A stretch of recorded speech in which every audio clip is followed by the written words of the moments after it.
Vamos a discutir ahora el límite continuo de las ondas en un arreglo de partículas. Vimos que si la distancia entre partículas era muy pequeña, entonces la condición que nos limitaba en la solución de la cadena con los extremos libres no aparecía. ¿Se acuerdan que cuando hacíamos la cadena abierta con los extremos libres, nos quedaba una condición que al final resultaba en que la frecuencia fuera cero, o sea que no obteníamos ningún movimiento, ninguna oscilación? Y esa condición, si tomamos b muy chiquitito, no era necesaria. Entonces tal vez, tomando b muy chiquitito, tengamos la posibilidad de resolver una cadena con los extremos libres. Por otro lado, también, vimos que cuando teníamos dimensión mayor y teníamos las estructuras que discutimos en el video previo, las ecuaciones de movimiento se complicaban. No es que sean más complicadas, solo más grandes, hay que resolver matrices más grandes, hay que hacer más trabajo.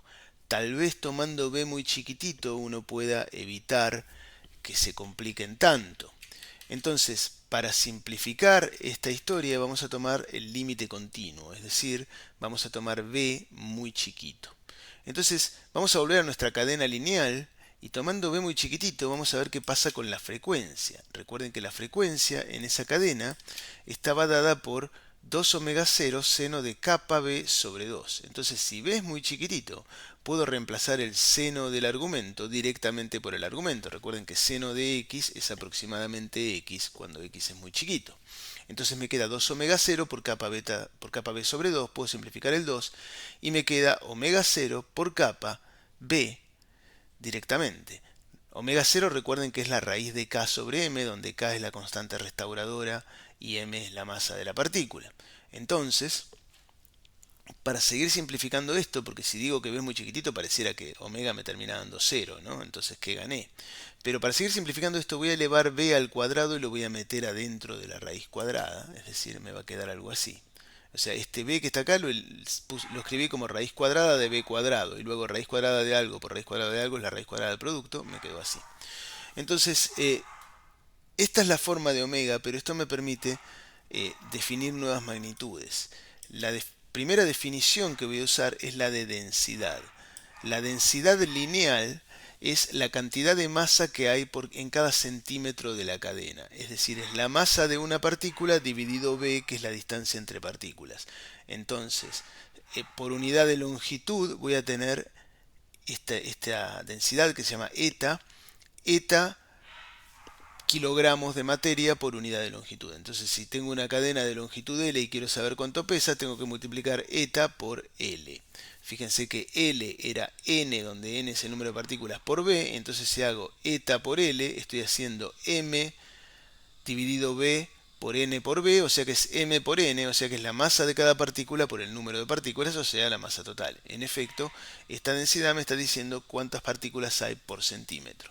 Y voy a definir otra cosa que se llama módulo de compresibilidad. Lo llamé con esta letra que es como una I, se llama iota en griego, nada más que para no repetir letras, llámenla I si quieren. Y es básicamente la constante elástica por la distancia entre partículas. Este módulo de compresibilidad le vamos a dar significado en un par de videos, cuando miremos propiedades elásticas o de compresibilidad de materiales, pero básicamente es una manera de ver cómo cambia el volumen cuando uno cambia la presión. Como este es un módulo de compresibilidad lineal, en realidad no dice cuánto cambia el volumen, sino que le dice cuánto cambia la longitud de la soga cuando cambia la tensión que le estoy aplicando, ¿no? Tengo una soga o una cadena, en este caso la tensiono, y quiero ver cuánto cambia la longitud cuando la tensiono. Para eso necesito usar este módulo de compresibilidad lineal. Lo vamos a ver en más detalle después. Por ahora lo único importante es que es igual a K por B. Pero entonces si voy a esta ecuación, acá tengo K por B, o sea, módulo de compresibilidad, y tengo B sobre M, o sea, 1 sobre la densidad lineal. Es decir que eso me permite reescribir omega de esta manera. Iota arriba, o sea, K por B, dividido eta abajo, o sea, M sobre B. O sea que tengo que omega ahora es esta propiedad que está acá adelante por capa. Esta propiedad que está acá adelante depende exclusivamente del material del cual esté hecha nuestra cadena, es decir, depende de las partículas, de qué tan masivas sean, porque de ahí vamos a sacar eta, de qué tan lejanas estén o cercanas una de otra, porque de ahí vamos a sacar también eta, y de qué fuerza se hagan o de cuánto cueste estirar o comprimir esa cadena, porque de ahí vamos a sacar este iota que está acá arriba. O sea que este prefactor depende exclusivamente de las propiedades del material. En el límite continuo ya todas las partículas están muy juntitas porque estamos tomando B yendo a cero. Estamos diciendo que las partículas se acercan mucho una a la otra y entonces lo que antes era una cadena ahora es un material del cual no vemos los detalles, vemos una cosa continua, pero ese material tiene ciertas propiedades. Por ejemplo, densidad y módulo de compresibilidad lineal. Esas propiedades se conjugan, se acomodan en este prefactor para darme la frecuencia. Fíjense que la frecuencia es lineal en capa, o sea, hay una relación de dispersión lineal. Eso es importante, que la relación de dispersión nos da lineal, porque entonces cuando calculamos la velocidad de la onda, que recuerden que era omega sobre capa, capa se simplifica y nos queda una velocidad de la onda que depende exclusivamente de las propiedades del material y no depende de capa. Es decir, esta onda no es dispersiva como era antes la onda en la cadena. En particular, esto quiere decir que los distintos modos que tienen distintas longitudes de onda se van a mover con la misma velocidad. Podemos preguntarnos cómo nos queda la solución, ¿no? Porque hasta acá lo único que hicimos fue agarrar el límite continuo, que es B yendo a cero, es decir, la distancia entre las partículas yendo a cero, las partículas una cada vez más cerca de la otra, y definiendo densidad y módulo de compresibilidad lineal, obtuvimos la frecuencia en el límite continuo y la velocidad de la onda en el límite continuo. Podríamos preguntarnos cómo nos queda la solución. Para ver cómo nos queda la solución, recuerden que en el límite continuo, en lugar de antes teníamos un delta XA, teníamos un delta XA donde A era la posición de cada partícula, pero ahora lo voy a definir de la siguiente forma. Voy a definir un delta X función de A por B y es igual a delta XA, es decir, en lugar de ponerle el índice, que es el número de partículas, lo voy a indicar con la posición a lo largo de la cadena en la que está. Recuerden que la posición era A por B, la posición en X era A por B. O sea que esto lo puedo llamar también delta X de X. Porque recuerden que A por B era la posición en X a lo largo de la cadena. Entonces, miro un punto cualquiera que esté a una distancia X de la punta de la cadena y digo, el punto que estaba en ese lugar, cuánto se desplazó hacia la izquierda y la derecha, eso me da delta X. Delta X es una función de X que me dice el punto que estaba en X, cuánto se desplazó. Entonces, si hago eso y voy a mi solución, esto era delta X sub A, ahora va a ser delta X de X, nada más que por este cambio de notación. Y recuerden que tenía vamos a checar un poquito para que se vea así. Tenía una onda que iba hacia la izquierda y una onda que iba hacia la derecha, que era k por x más omega t más delta, y acá tengo k por x menos omega t más delta, y tenía que sumar sobre todos los k's en la zona de Brillouin. Vamos a reescribir esto usando la forma de omega ahora, y entonces si lo reescribimos, fíjense que omega es directamente k por c, y es una constante, o sea que c es una constante que no depende de kappa, o sea que omega la puedo reemplazar donde dice omega, puedo poner kappa por c, y puedo sacar factor común kappa, y entonces me queda kappa por x más c por t en la onda que se desplaza hacia la izquierda, y kappa por x menos c por t en la onda que se desplaza hacia la derecha. Y recuerden que estábamos sumando sobre todos los capas que estaban en la zona de Brillouin. ¿Qué pasa en el límite continuo? Bueno, recordemos que la zona de Brillouin era la que estaba entre menos pi sobre b y pi sobre b. Por lo tanto, si b es muy chiquitito, esto va a menos infinito y esto va a infinito. Entonces kappa está entre menos infinito e infinito. En esta suma tengo que sumar sobre todos los capas. Por eso saqué kappa en B, tengo que sumar sobre todos los capas que van entre menos infinito e infinito. En principio esto no es una suma sino una integral, como se imaginan, porque los capas están continuamente separados. Después vamos a ver que en algún caso se discretizan y esto se transforma en una suma. Entonces, con esto tomamos el límite en la solución. La pregunta que nos podemos hacer es ¿qué pasa con la onda estacionaria en este caso, es decir, qué pasa cuando la cadena, que ahora es una soga, porque los átomos ya no se distinguen, tiene un borde. Entonces, ¿qué tenemos que hacer con ese borde? Bueno, podíamos hacer una cadena periódica y en ese caso habíamos obtenido la condición de que kappa pasaba a ser 2pi sobre nb por p, donde p es un número entero. Pero claro, lo único que va a cambiar acá es que ahora nb lo podemos cambiar como el número de partículas, la distancia entre partículas fue muy corta, se hace cada vez más cortita. Si queremos seguir teniendo una cadena de longitud finita, tenemos que hacer que el número de partículas sea muy grande. Y entonces nb lo podemos cambiar por la longitud de la cadena. Entonces aquí podemos poner 2pi sobre la longitud por un número entero. Eso nos da la fórmula para kappa. Disculpen. Eso nos da la fórmula para kappa en este caso, y entonces estos van a ser las longitudes de onda del sistema, y vamos a poder meter esto en la solución, y la solución tiene esta forma, donde ahora P no está entre valores finitos, porque como K ahora está en todo el eje, P ahora tiene que estar en todo el eje, cualquier número entero P. La amplitud, en lugar de hacerla depender de kappa, la hacemos depender de p, y donde había kappa puse 2pi sobre l por p. Y lo mismo aquí, 2pi sobre l por p. Entonces fíjense que nos quedó una superposición de modos normales, donde los modos normales ahora están discretizados. Esto es lo que yo les decía. Acá era continuo, podía sumar sobre cualquier capa, pero cuando la cadena es finita y le pongo condiciones periódicas, tengo que sumar sobre capas discretos que están dados por este número entero p, y la forma de la solución es esta que está acá. ¿Y qué pasa si en cambio de tener una cadena periódica tenemos la cadena con los extremos fijos? ¿Se acuerdan que habíamos dicho? Otra opción era clavar las partículas de la punta. En ese caso, nuestro número de onda kappa era pi sobre nb. En lugar del 2pi que había acá, era pi sobre nb, o sea que ahora nos queda pi sobre l por un número entero p. Entonces, si lo ponemos en la solución en el caso de los extremos fijos, recuerden que teníamos que las amplitudes de la parte que se mueve hacia la izquierda y la parte que se mueve hacia la derecha es igual, pero con signos contrarios. Entonces, si ponemos esta condición para kappa en la solución, nos queda así, donde ahora de nuevo estamos sumando sobre todos los índices enteros z. De nuevo lo que pasó es que lo que acá era una suma sobre un k continuo, o sea una integral sobre k, acá se discretizó y nos quedó una suma discreta. Y ahora la pregunta es, ¿qué pasa con la cadena con los extremos libres?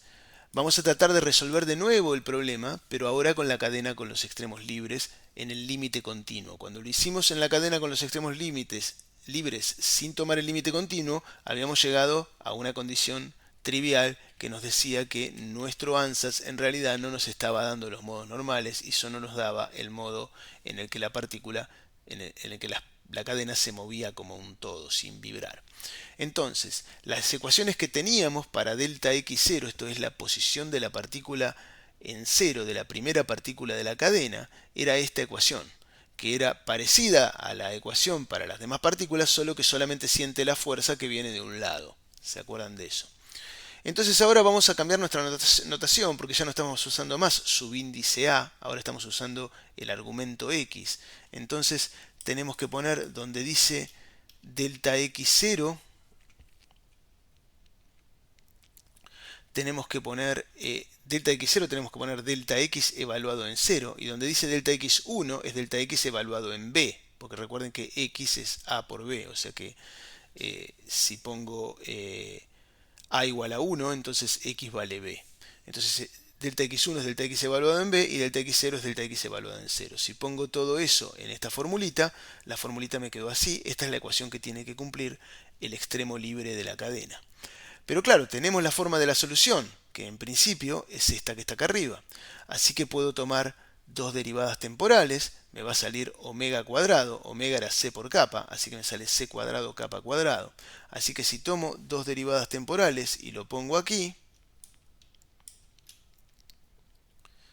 tengo omega kappa cuadrado, o sea, delta x doble punto, en cualquier punto x es menos omega cuadrado delta x, en particular si lo evalúo en 0 también, así que vamos a reemplazar esto acá para tener la forma de la derivada.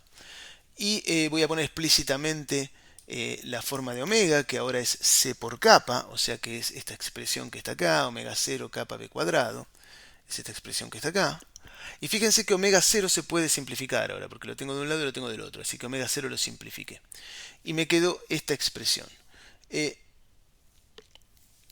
Puedo agarrar uno de los b que está acá y lo voy a pasar dividiendo. Y si hago eso, la expresión me queda escrita así. Agarré este b era b cuadrado, me quedó un b solo y el otro lo pasé dividiendo. Pero fíjense que esto, cuando b es muy chiquitito, esto es la derivada de delta x respecto de b. Y este otro lado, cuando b es muy chiquitito, lo puedo reemplazar por 0. Entonces la condición que termino obteniendo, empezando con la ecuación de movimiento para la partícula del borde, la condición que termino obteniendo es que su derivada respecto de x, por eso puse prima y no punto, ¿sí? Esta no es la derivada temporal, esta es la derivada respecto de x. La derivada respecto de x de esta función delta x evaluado en el extremo vale 0. Esta es la condición que se tiene que cumplir en el extremo de la soga cuando el extremo está libre. Vamos a ver qué implica esa condición cuando yo la aplico a la forma de mi solución que tenía acá arriba. Tengo que calcular la derivada y evaluarla en 0. Entonces calculo la derivada, me da esta expresión que está acá. Básicamente los cosenos se transforman en menos seno, este es el menos, y como estoy derivando respecto de x, va a salir un kappa multiplicando de los dos términos. Entonces me queda menos kappa por esta expresión. Y ahora lo evalúo en 0, porque no es que siempre tiene que ser 0, tiene que ser 0 solamente en el extremo. Entonces la evalúo en el extremo, y cuando la evalúo en el extremo, el x se va de aquí y de aquí, y entonces me queda esta expresión que está acá. Yo necesito que esto se anule. Fíjense que si yo pongo que las amplitudes son iguales, las puedo sacar factor común, y luego si pongo acá que esto es menos esto, puedo sacar un menos factor común y me queda el seno menos el seno de lo mismo, y entonces me da 0. Entonces, para que esto se anule, tengo que poner que las amplitudes son iguales, las voy a llamar a las dos a de capa, y que las delta difieren en un signo, así que a esta delta más la voy a llamar delta de capa y esta es menos delta de capa. Si hago eso, lo pongo en la derivada y la derivada se anula y la solución me queda esta solución que está acá. Entonces con esto ya se cumple la condición de que la cadena esté libre en un extremo. En el extremo x igual a 0. Si fuera una cadena semi-infinita, con eso ya está. Como en realidad ya no es una cadena, es una soga. Como en realidad quiero una soga finita, tengo que hacerlo también en el otro extremo. Para eso voy a hacer primero coseno de la suma. Aquí voy a hacer coseno de la suma. Esto es coseno de kx, coseno de ct más delta, menos seno de kx, seno de ct más delta. Y esto de acá es coseno de kx, coseno de ct más delta, menos seno de kx, seno de ct más delta. Pero este menos que está acá me lo transforma en más. Entonces los senos se cancelan en ambos lados y me quedan solamente los cosenos que se suman. Y la expresión me queda así. Entonces ahora vamos a ver qué pasa si quiero imponer la condición en el otro extremo. Los cálculos son completamente análogos, los invito a repetirlos a los que hicimos acá, nada más que ahora aquí tiene que decir n y aquí tiene que decir n-1.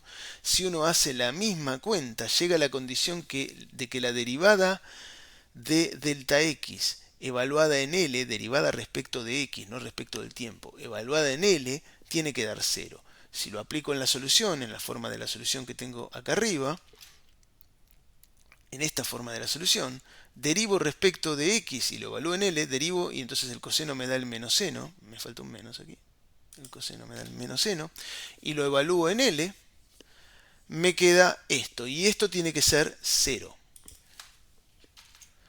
Para que esto sea 0, lo que tiene que pasar es que se tiene que anular este seno. Y para que el seno se anule, el argumento del seno k por L tiene que ser igual a un número entero de veces pi. O sea que k tiene que ser pi sobre L por p.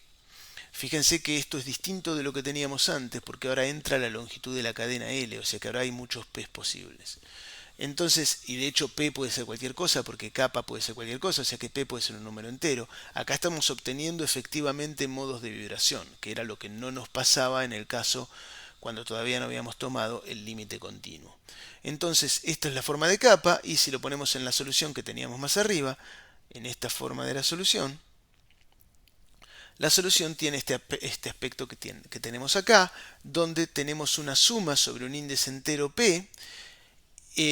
Cada suma tiene su propia frecuencia, que está dada por lo que multiplica el tiempo, pi por p por c sobre l, que son los modos normales del sistema. Con eso entonces obtuvimos los modos normales para una cadena con extremos abiertos en el límite continuo. Cuando lo quisimos hacer sin tomar el límite continuo no habíamos podido, no porque sea imposible, sino solamente porque el ansatz que estábamos usando era inadecuado. Ese ansatz sí sirve en el límite continuo y nos permite obtener los modos normales de esta manera relativamente sencilla.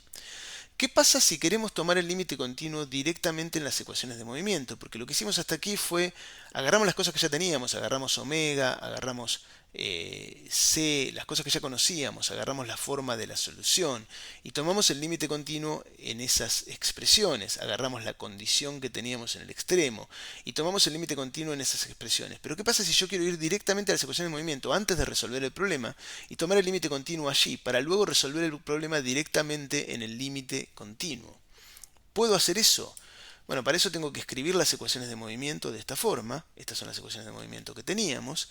Tengo que reemplazar mi notación, donde tengo delta x a, lo cambio por delta x de a por b, que recuerden que delta x de a por b es x, ¿no? Entonces aquí donde dice delta x a tengo delta x de a por b, aquí donde dice delta x a más 1 tengo delta x de a más 1 por b, donde dice delta xa es delta x de a por b, y donde dice delta x de a menos 1 es delta x de a menos 1 por b.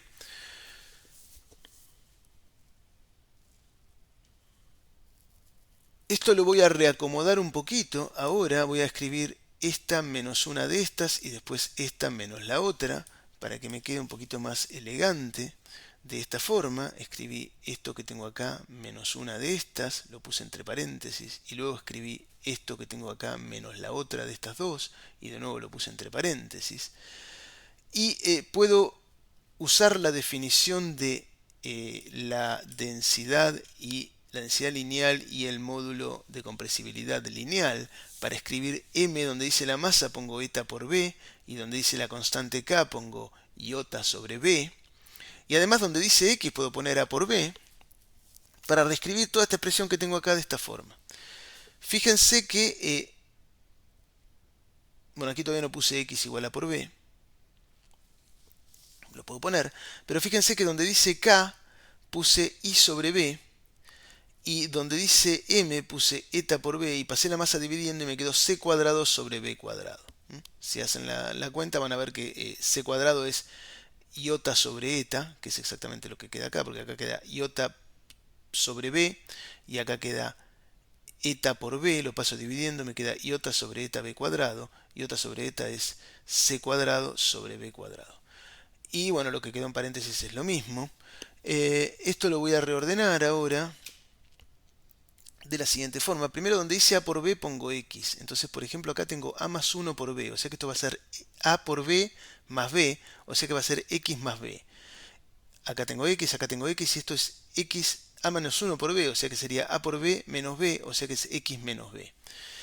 Y después, uno de los b cuadrados que están acá lo pasé dividiendo estos dos paréntesis. Dividiendo este paréntesis y dividiendo este paréntesis. Entonces me quedó delta x en x más b menos delta x en x dividido b, y acá tengo delta x en x menos delta x en x menos b dividido b. Ya se imaginan que estas dos cosas no son sino las derivadas de delta x respecto de x evaluadas. Esta va a estar evaluada en x y esta va a estar evaluada en x menos b, en x menos b, cuando b es muy chiquitito. Entonces lo puedo escribir así, de esta manera. Esto es delta x' evaluado en x, y esto es delta x' evaluado en x menos b. Pero claro, si b es muy chiquitito, acá tengo delta x', acá tengo delta x' corrido y está dividido por b. Pero entonces, esto que está acá es la derivada de delta x', o sea, que es delta x segunda evaluado en x. O sea que lo que me terminó dando es que delta x doble punto, la segunda derivada temporal de x es igual a la velocidad al cuadrado por la segunda derivada espacial de x. Esto se denomina ecuación de onda para la función delta x. Yo delta x lo vengo poniendo como delta x de x, pero recuerden que también es una función de t, porque esto es una ecuación que tiene derivadas respecto de t y derivadas respecto de x. Esto es una función de t y de x. Esta es la ecuación de onda. Lo que vamos a estudiar en el resto del curso es qué pasa con las soluciones de esta ecuación de onda. Esta ecuación de onda sirve para el límite continuo de nuestra cadena. Como vamos a ver, aparece también en el límite continuo de situaciones en más dimensiones. No vamos a tomar explícitamente ese límite continuo porque no escribimos las ecuaciones de movimiento explícitamente. Simplemente yo voy a escribir la forma de la ecuación de onda en ese límite continuo y van a ver que es muy razonable. Y vamos a estudiar soluciones y propiedades físicas de esta ecuación.